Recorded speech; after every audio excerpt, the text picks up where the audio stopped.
السلام عليكم ورحمة الله وبركاته. الحمد لله رب العالمين والصلاة والسلام على رسول الله صلى الله عليه وسلم. أما بعد فقد قال الله تعالى في القرآن العظيم والفرقان المجيد: أعوذ بالله من الشيطان الرجيم. بسم الله الرحمن الرحيم. قد أفلح المؤمنون الذين هم عن صلاتهم خاشعون والذين هم عن اللغو معرضون إلى آخره. أولئك هم الوارثون الذين يرثون الفردوس هم فيها خالدون. وقال نبينا صلى الله عليه وسلم: من كان يؤمن بالله واليوم الآخر فليقل خيرا أو ليصمت. صدق الله وصدق رسول الله صلى الله عليه وسلم. அளவற்ற அருளாளன், நிகரற்ற பேரன்புடையோன், எல்லாம் வல்ல அல்லாஹுவின் திருப்பெயரை கொண்டு ஆரம்பம் செய்தவனாக, சாந்தியும் சமாதானமும் இரண்டு உலகத்திற்கும் அருள்கொடையாக அனுப்பி வைக்கப்பட்ட நமது கண்மணி நாயகம் ஸல்லல்லாஹு அலைஹி வஸல்லம் அவர்களின் மீதும், அன்னாரின் வாழ்க்கை நெறிமுறைகளை அப்படியே பின்பற்றி வாழ்ந்த சத்திய சஹாபாக்கள், தபா தாபீன்கள், மார்க்க அறிஞர்கள், குறிப்பாக இந்த ஜும்மாவுடைய தினத்திலே ஒன்று கூடியிருக்கக்கூடிய நம் அனைவர்களின் மீதும் வல்ல ரஹ்மானுடைய வற்றாத பெருங்கருணை என்றும் நிலவட்டுமாக. ஆமீன். சங்கை மிகுந்த அல்லாஹுவின் நல்லடியார்களே, மூமின்களின் அடையாளங்கள், அல்லாஹுவையும் ரசூலையும் ஈமான் கொண்டு மூமின்கள் என்று பெயர் வாங்கிய அந்த நல்லடியார்களுடைய அடையாளங்கள் குறித்து கூறும்போது, முதலாக அவர்களின் அடையாளங்களை காண்பிக்கும் போது அல்லாஹ் கூறுகின்றான், எந்த மூமின்கள் வெற்றி அடைந்து விட்டார்கள் என்ற வரிசைப்படுத்தும் போது தொழுகையிலே பணிவோடும் பயத்தோடும் தன்னுடைய தொழுகையை நிறைவேற்றுவார்கள் என்று கூறுகின்றான். அப்பேற்பட்ட மூமினான நன்மக்கள் வெற்றி அடைந்து விட்டார்கள் என்று திருக்குர்ஆனிலே அல்லாஹ் சொல்லி காட்டுகின்றான். மட்டுமல்ல, வீணான பேச்சுக்களை விட்டும் தங்களை விலக்கி கொண்ட மூமினான நன்மக்கள் வெற்றி அடைந்து விட்டார்கள். அது மாத்திரமல்ல, தன்னுடைய சொத்திலே கணக்கை பார்த்து சரியான முறையிலே அதற்கான ஜகாத்தை வழங்கிய மூமின்கள் வெற்றி அடைந்து விட்டார்கள் என்று கூறுகின்றான். மட்டுமல்ல, தங்களுடைய மர்ம உறுப்பை பாவத்திலே போட்டுவிடாமல் பாதுகாத்து கொண்ட மூமினான நன்மக்கள் வெற்றி அடைந்து விட்டார்கள் என்று கூறுகின்றான். அதே போன்று உடன்படிக்கை செய்து கொண்டால் அந்த உடன்படிக்கையின் மீதும் அதை மீறாமலும் அமானிதத்தோடு கொடுக்கப்பட்ட பொருள்களின் மீது நம்பிக்கையோடும் யார் இருக்கின்றார்களோ அப்பேற்பட்ட மூமின்கள் வெற்றி அடைந்து விட்டார்கள். எல்லாவற்றுக்கும் மேலாக அனைத்து விதமான கடமையாக்கப்பட்ட தொழுகையை பரிபூர்ணமான முறையிலே தொழுது பேணி பாதுகாத்து வந்த மூமினான ஆண் மக்கள், பெண் மக்கள் எல்லோரும் வெற்றி அடைந்து விட்டார்கள் என்று சொல்லிவிட்டு, இந்த மேற்கூறப்பட்ட அனைத்து வகையான அமல்களையும் பரிபூர்ணமான முறையிலே செய்து முடித்த அந்த மக்கள் வாரிசுதாரர்கள் என்று கூறுகின்றார். அவர்கள் எதை வாரிசாக பெறுகின்றார்கள் என்றால், உலகத்திலே நம்முடைய தந்தையின் சொத்து அவர்கள் இறந்த பிறகோ அல்லது உயிரோடு இருக்கும் போதோ நமக்கு கிடைக்கும் போது அதிலே ஒரு தனி சுகத்தை காணுகின்றோம். தனக்கான சொத்து கிடைத்த பிறகு நாம் ஒரு புது உலகத்தையே தொடங்குகின்றோம். காரணம், நமக்கு கிடைத்த நம் தந்தையின் மூலம், நம் தாய்மொழியின் மூலம் நமக்கு கிடைத்த சொத்துக்களின் சந்தோஷத்தினால் நாம் அப்படியே ஒரு கணம் துள்ளி விளையாடுவோம்.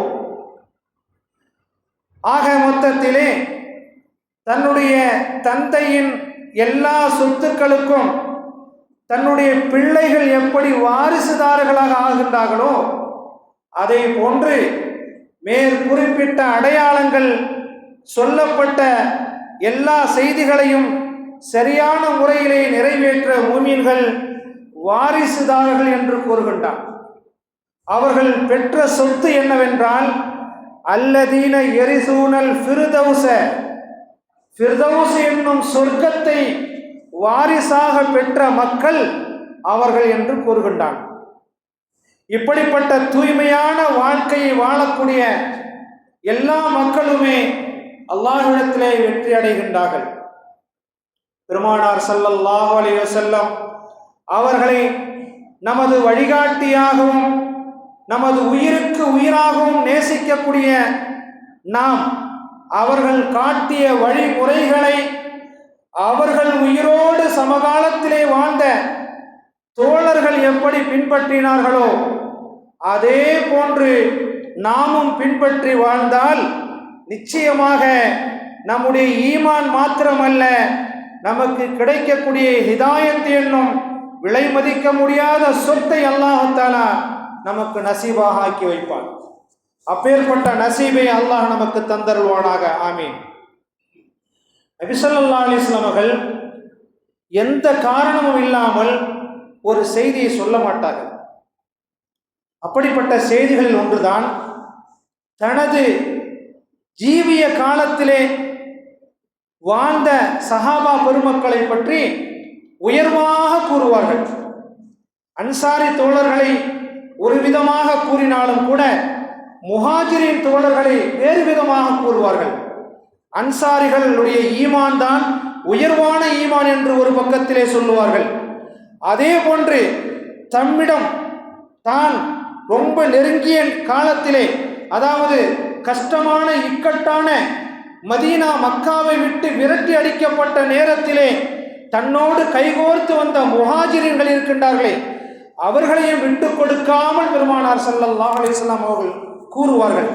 கூறுவது மட்டுமல்ல, அவர்களின் சிறப்பை வானத்துக்கு மேலே உயர்த்தி கூறியிருக்கின்றார்கள்.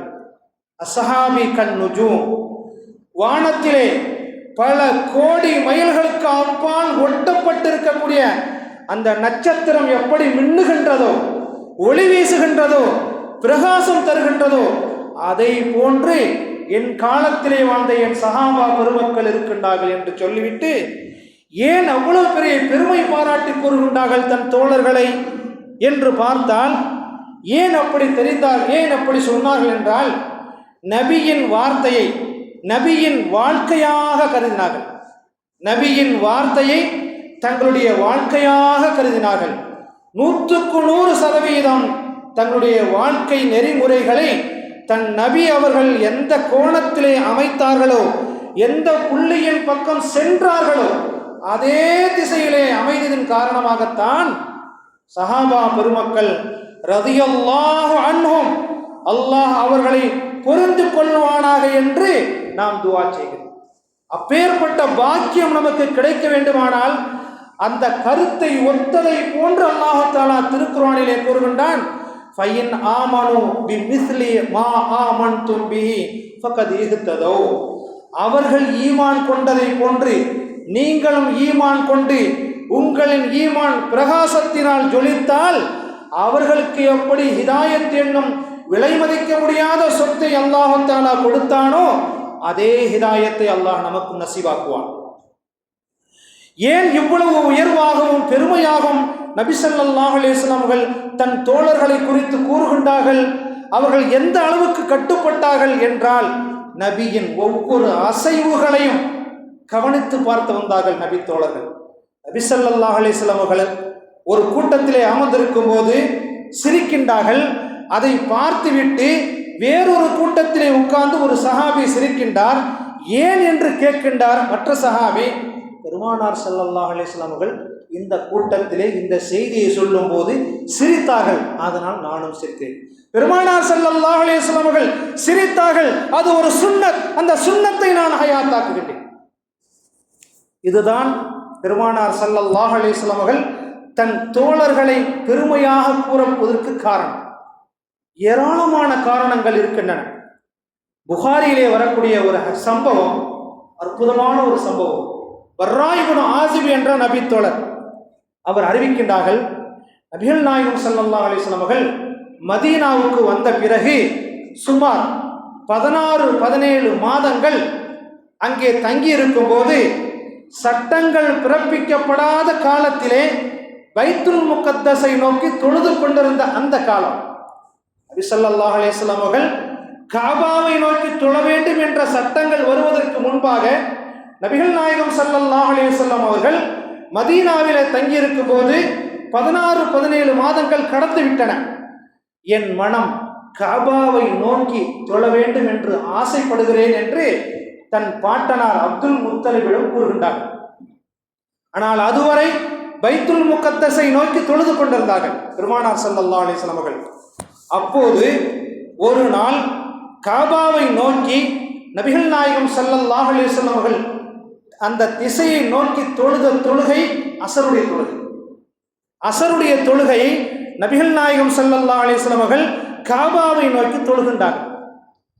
அந்த தொழுகையோடு பர்ரா இப்னு ஆசிப் என்ற நபி தோழர் சேர்ந்து அசர் தொழுகையை தொழுகின்றார். தொழுது முடித்துவிட்டு வேறொரு பள்ளிவாசலுக்கு அவர் செல்லுகின்றார். செல்லும் போது பைத்துல் முகத்தஸை நோக்கி தொழுது கொண்டிருந்த அந்த சஹாபாக்களை பார்த்து, நான் இப்போதுதான் ரசூல் ஸல்லல்லாஹு அலைஹி வஸல்லம் அவர்களோடு அசர் தொழுகையை தொழுது விட்டு வருகிறேன். நபி அவர்கள் காபாவை நோக்கி தொழுது கொண்டிருந்தார்கள், தொழு வைத்தார்கள் என்று சொன்ன செய்தியை கேட்ட மாத்திரத்தில் தொழுகையிலே இருந்த அந்த சஹாபா பெருமக்கள் அப்படியே அசைகின்றார்கள். நபியின் வார்த்தைக்கு எந்த அளவுக்கு கட்டுப்படுகின்றார்கள். அத்தீஉல்லாஹ வ அத்தீஉர் ரசூல, அல்லாஹ்வுக்கு கட்டுப்படுங்கள், ரசூலுக்கு கட்டுப்படுங்கள் என்று சொல்லக்கூடிய ரப்புல் ஆலமீன் மன் அத்தாஅனி ஃபகத் அத்தா அல்லாஹ், ஒரு இடத்திலே நிபந்தனை விதித்து கூற சொல்கின்றான் தன் ஹபீபை. எனக்கு யார் கட்டுப்படுகின்றாரோ அப்போதுதான் அல்லாஹுக்கு அவர் கட்டுப்பட்டவராக ஆவார் என்று நீங்கள் சொல்லுங்கள் என்று தன் ஹபீபை மக்களுக்கு உபதேசம் செய்ய சொல்கின்றார்கள். அல்லாஹுக்கும் ரசூலுக்கும் கட்டுப்படுங்கள் என்று சொல்லக்கூடிய ரப்புல் ஆலமீன் தன் ஹபீபை பார்த்து சொல்ல சொல்கின்றான், மன் அத்தாஅனி ஃபகத் அத்தா அல்லாஹ், யார் தனக்கு கட்டுப்பட்டாரோ, எனக்கு கட்டுப்பட்டு வாழ்கின்றாரோ, கட்டுப்பட்டு வாழுங்கள் என்று சொன்னால் சாதாரணமாக அல்லாஹ் ரசூல் அல்லாஹ் ரசூல் என்று சொல்வது அல்ல. நபியின் வார்த்தை வாழ்க்கையாக இருக்க வேண்டும். அவர்களின் ஈமானை போன்று உங்களுக்கு ஈமான் வேண்டுமானால், அவர்களுடைய ஹிதாயத்தை போன்று உங்களுக்கு ஹிதாயத்து வேண்டுமானால், அவர்கள் ஈமான் கொண்டதை போன்று நீங்கள் ஈமான் கொள்ள வேண்டும். அவர்களுடைய ஈமான் பிரகாசம் செய்ததை போன்று உங்களுடைய ஈமான் பிரகாசிக்க வேண்டும்.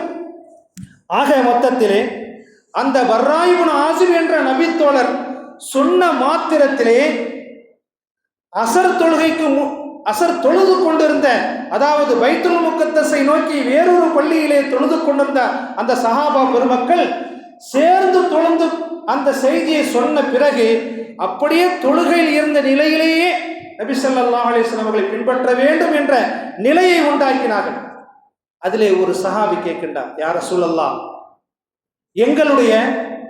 எங்களுடைய காலத்திலே பைத்துல் முகத்தஸை நோக்கி தொழுத பெருமக்கள் சிலர் மௌத்தாகி விட்டார்கள், சிலர் ஷஹீதாக்கப்பட்டு விட்டார்கள், போர்க்களத்திலே கொல்லப்பட்டு விட்டார்கள், இதற்கு முன்னர் தொழுது இறந்து விட்டார்களே, அவர்களுடைய நன்மை என்னவாகுமோ என்று கவலை தோய்ந்த முகத்தோடு நபி ஸல்லல்லாஹு அலைஹி வஸல்லம் அவரிடத்திலே கேட்கும்போது அல்லாஹ் ஒரு ஆயத்தை இறக்குகின்றான். வமா கான அல்லாஹு லியுضيع ஈமானக்கும், உங்களுடைய ஈமானை அல்லாஹு தஆலா பாழ்படுத்தவே மாட்டான், கவலைப்படாதீர்கள் என்று சொல்லக்கூடிய அளவுக்கு ஒரு ஆயத்து, திருக்குர்ஆனிலே ஒரு வசனத்தை இறக்கக்கூடிய அளவுக்கு நபி ஸல்லல்லாஹு அலைஹி வஸல்லம் அவர்களுடைய வாழ்க்கையும் அவர்களை பின்பற்றி வாழ்ந்த சஹாபாக்களின் வார்த்தையும் இருந்தது என்பதை நாம் புரிந்து கொள்ளலாம். அது மட்டுமல்ல, பெருமானார் ஸல்லல்லாஹு அலைஹி வஸல்லம் அவர்கள் கற்றுக் கொடுத்த பல செய்திகளிலே மிக முக்கியமான ஒன்று நற்குணம். அந்த நற்குணத்தினுடைய அடையாளங்கள் எப்படி இருந்தது? நபி ஸல்லல்லாஹு அலைஹி வஸல்லம் அவர்கள் நற்குணத்தை போதித்தார்கள். அவர்கள் நற்குணத்தோடு வாழ்ந்தார்கள். நபியே, நீங்கள் உயர்ந்த குணத்திலே இருக்கிறீர்கள் என்று திருக்குர்ஆனிலே இறைவன் சொல்லி காட்டுகின்றான். அப்படி இருக்க தன் சஹாபாக்களை நற்குணத்தின் மூலம் எப்படி இந்த வாழ்க்கையிலே வாழ வேண்டும் என்று கட்டமைத்தார்கள் என்று சொல்லும்போது, அதே போன்று அபூ ஹுரைரா என்ற நபி தோழர் அறிவிக்கக்கூடிய ஒரு சம்பவம். தன் மனைவியை அழைத்து கொண்டு ஒரு சஹாபி ரசூல் ஸல்லல்லாஹு அலைஹி வஸல்லம் இடத்திலே வருகின்றார். தன் மனைவியை அழைத்து கொண்டு ஒரு சஹாபி ரசூல் ஸல்லல்லாஹு அலைஹி வஸல்லம் இடத்திலே வருகின்றார். வந்து அவருடைய மனைவி ரசூல் ஸல்லல்லாஹு அலைஹி வஸல்லம் இடத்திலே சொல்லுகின்றார், யா ரசூலல்லாஹ், குடிக்கக்கூடிய தண்ணீர் இருக்கின்றது அல்லவா, அதை தவிர வேறு எதுவுமே எங்கள்கிட்ட இல்லை, அதை தவிர வேறு எதுவுமே எங்கள்கிட்ட இல்லை அப்படின்னு சொன்ன உடனேயே ரசூலுல்லாஹ் உடனே, இந்த என்னுடைய விருந்தாளியை யார் அழைத்து செல்வது என்று கேட்கின்றார். பெருமானார் ஸல்லல்லாஹு அலைஹி வஸல்லம் அவர்கள் சொன்ன மாத்திரத்திலே ஒரு அன்சாரி தோழர் எழுந்திருத்து, யா ரசூலல்லாஹ், நான் அழைத்து செல்கின்றேன் உங்கள் விருந்தாளியை என்று சொன்னவுடன் அந்த கணவனையும் மனைவியும் குடிப்பதற்கு தண்ணீர் மாத்திரம்தான் இருக்குது என்று சொன்ன அந்த குடும்பத்தார்களை அழைத்து கொண்டு தன் வீட்டுக்கு செல்கின்றார். வீட்டுக்கு சென்றவுடன் நபியின் விருந்தாளி வந்திருக்கின்றார், அழைத்து வந்திருக்கிறேன் என்று தன் மனைவியிடம் அவர் சொல்லுகின்றார். யார்? அன்சாரி தோழர். சொன்ன உடனே அந்த அம்மா சொல்றாங்க, சாப்பிட்றதுக்கு குழந்தைங்க சாப்பிடும்ல, அதை தவிர வேறு எதுவுமே நம்ம வீட்டில் இல்லை, நீ பாட்டுன்னு அல்லாண்டு அழைச்சிட்டு வந்துட்ட ரெண்டு பேரை, நம்ம வீட்டில் ஒன்றுமே இல்லையே என்று சொன்ன மாத்திரத்திலே, பரவாயில்லை, எடுத்து வாருங்கள் அந்த உணவை, குழந்தைகளுக்காக வேண்டி வைத்திருக்கக்கூடிய அந்த உணவை எடுத்து வாருங்கள் என்று சொன்னார். வீட்டில் எரியக்கூடிய விளக்கை அணைத்துவிட்டு குழந்தைகளை உறங்கச் சொல் என்று மனைவியை கட்டளையிடுகின்றார் அன்சாரி தோழர். மனைவி தன் கணவனுக்கு கட்டுப்பட்டவராக மக்களை உறங்க வைக்கின்றார்.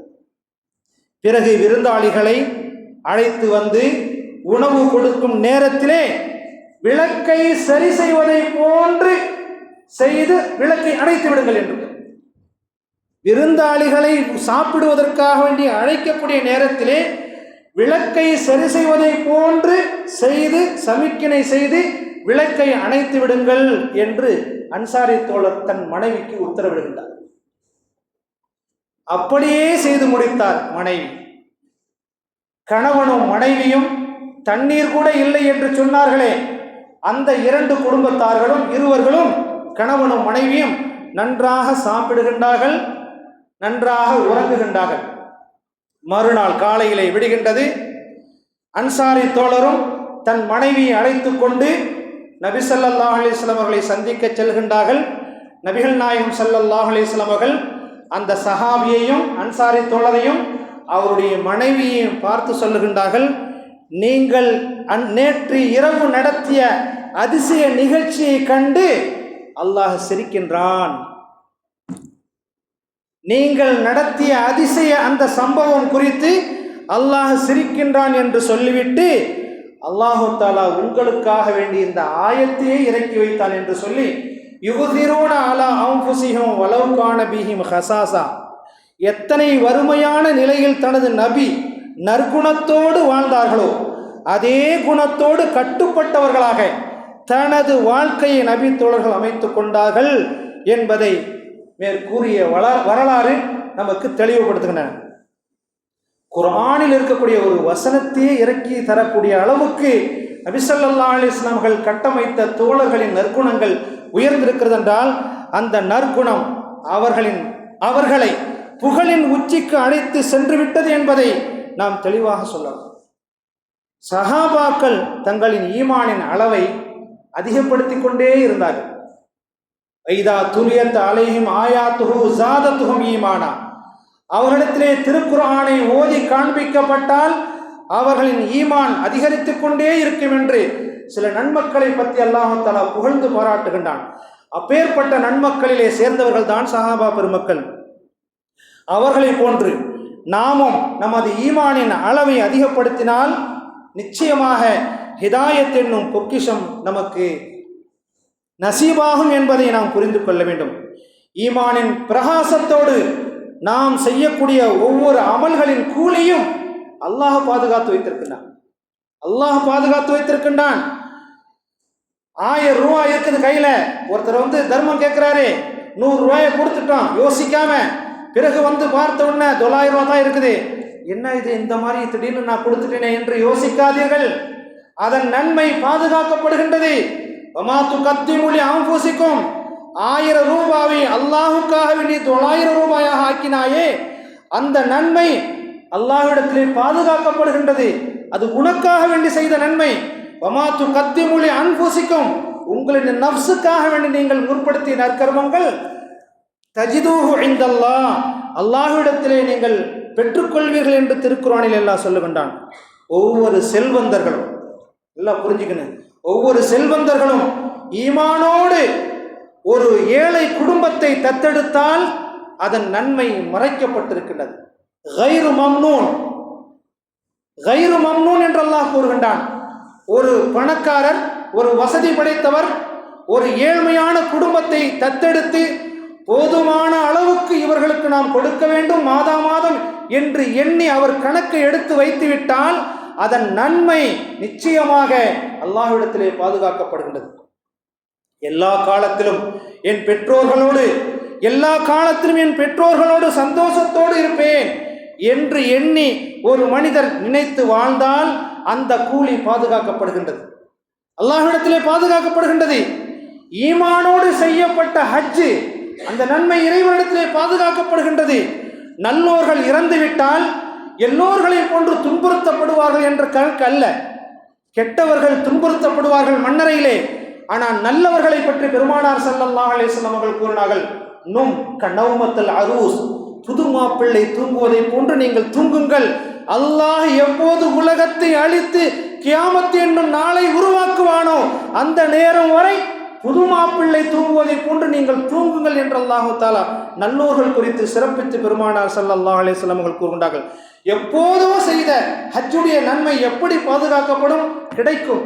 வமாத்து கத்திமுலி அம்புசிக்கும் மின் ஹைரின் தஜிதுஹு இந்தல்லாஹ், ஹைரான ஒரு விஷயத்தை, நலவான ஒரு காரியத்தை உங்களுடைய நஃப்ஸுக்காக வேண்டி, உங்களுடைய மறுமை வாழ்வுக்காக வேண்டி நீங்கள் தயாரித்து வைத்தால் அதன் கூலி இறைவனிடத்திலே பாதுகாக்கப்படுகின்றது.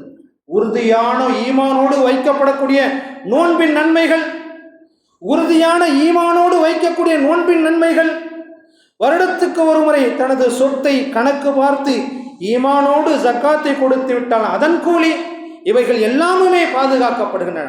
கடமை என்று நினைக்க வேண்டும். தொழுகையை கடமை என்று நினைத்து ஈமானோடு தினம் தினம் நாம் தொழக்கூடிய நன்மையின் கூலி பாதுகாக்கப்படுகின்றது என்பதாக அல்லாஹ்வின் தூதர் ஸல்லல்லாஹு அலைஹி வஸல்லம் அவர்களும் திருக்குர்ஆன் ஷரீஃபிலே அல்லாஹ் நமக்கு உபதேசம் செய்து கொண்டே இருக்கின்றார்கள். அருமையான பெருமக்களே, சொர்க்கத்துக்கும் நரகத்துக்கும் ஒரே கதவு தான்.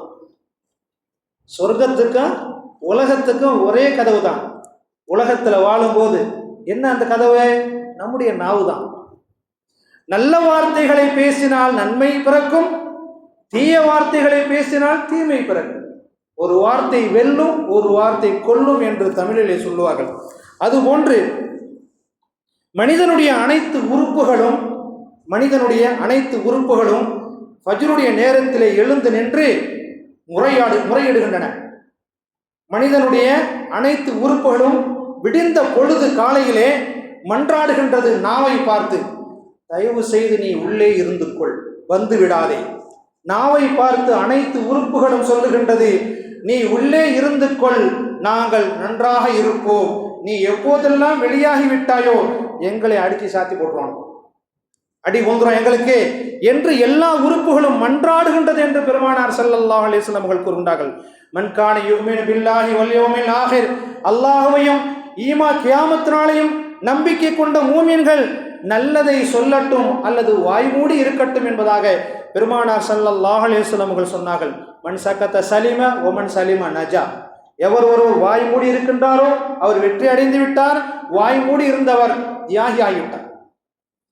வளர்ந்து வரும் இன்றைய தலைமுறைகளின் நிலைமைகள், வளர்ந்து வரக்கூடிய இன்றைய தலைமுறைகளின் நிலைமைகள், அதை குறைத்து மதிப்பிடக்கூடாது. எதற்கெடுத்தாலும் கோபப்படுகின்றார்கள், திட்டுகின்றார்கள், பேசுகின்றார்கள், பெற்றோர்களை மிரட்டுகின்றார்கள் வார்த்தையின் மூலமாக.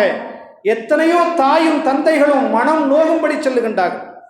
அஹ்சின் கமா அஹ்ஸன அல்லாஹு இலைக்க, அல்லாஹ் உனக்கு உபகாரம் செய்ததை போன்று அடுத்தவர்களுக்கு நீ உபகாரம் செய் என்று அல்லாஹு தஆலா உபதேசம் செய்கின்றான். உன் தாயும் உன் தந்தையும் உனக்கு எப்படி உபகாரம் செய்துகின்றார்களோ அதே போன்று உன் தந்தைக்கும் உன் தாய்க்கும் நீ உபகாரம் செய்ய வேண்டும். வளர்ந்து வரக்கூடிய இளைய சமூகமே, புரிந்து கொள்ளுங்கள், கெட்ட வார்த்தைகள் நன்மையான நேர்வழியை காட்டவே காட்டாது. 20 வயது நிரம்பிய ஆண் மக்களும் பெண் மக்களும் உங்களை நீங்கள் புரிந்து கொள்ளக்கூடிய நேரம் எது தெரியுமா? திருமணம் முடித்த பிறகு உங்களுக்கு இருக்கக்கூடிய சவால்களை எப்படி சமாளிக்கப் போகின்றீர்கள் என்பதுதான். எல்லாவற்றையும் என் அத்தா பார்த்துக்குவாங்க, எல்லாவற்றையும் என் அம்மா பார்த்துக்குவாங்க, என் பெற்றோர்கள் என்னை பார்த்துக் கொள்வார்கள் என்ற காலங்கள் எல்லாம் தூக்கி முதுகுக்கு பின்னால் எறியப்பட்ட காலங்கள் தான் உங்களுக்கு திருமணம் முடித்த பிறகு உள்ள காலங்கள். எப்படி வருவாரு? உங்களுடைய நிலைமைகளை புரிந்து பாருங்கள், அறிந்து கொள்ளுங்கள்.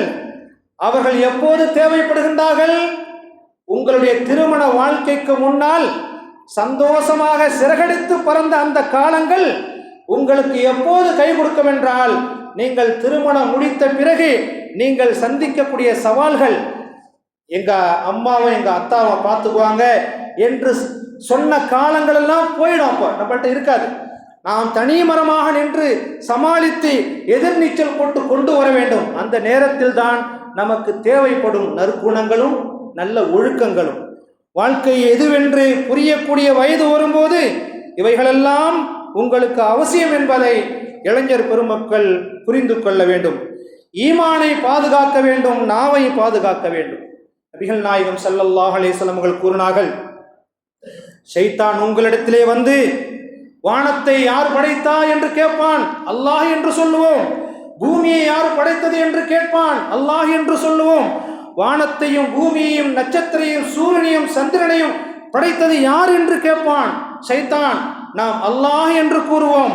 ஷைத்தான் உடனே கேட்பான், வானத்தை படைத்தது அல்லாஹ் என்றால், பூமியை படைத்தது அல்லாஹ் என்றால், சூரியனையும் சந்திரனையும் மழைகளையும் படைத்தது அல்லாஹ் என்றால், அல்லாஹுவை படைத்தது யார் என்று கேட்டுவிடுவான். இந்த நேரத்திலே பெருமானார் ஸல்லல்லாஹு அலைஹி வஸல்லம் அவர்கள் கூறினார்கள், அஊது பில்லாஹி மினஷ் ஷைத்தானிர் ரஜீம், லா இலாஹ இல்லல்லாஹ், விரட்டி அடிக்கப்பட்ட ஷைத்தானை விட்டும் நான் பாதுகாப்பு தேடுகிறேன். ரப்பே, வணங்குவதற்கு தகுதியானவன் உன்னை தவிர வேறு யாரும் இல்லை என்று சொல்லி ஒவ்வொரு முஸ்லீம்களும் வளர்ந்து வரக்கூடிய தலைமுறையாக இருந்தாலும் காலாகாலமாக இஸ்லாமிய குடும்பங்களாக இருந்தாலும் நன்றாக புரிந்து கொள்ள வேண்டும். ஒவ்வொரு முஸ்லிமான குடும்பத்து பெண் மக்களும் ஆண் மக்களும் தன்னுடைய முழுமையான சக்தியை பயன்படுத்தி தினம் தினம் ஷைத்தானோடு போராட்டம் செய்து அவனை வெற்றி கொள்ள வேண்டும்.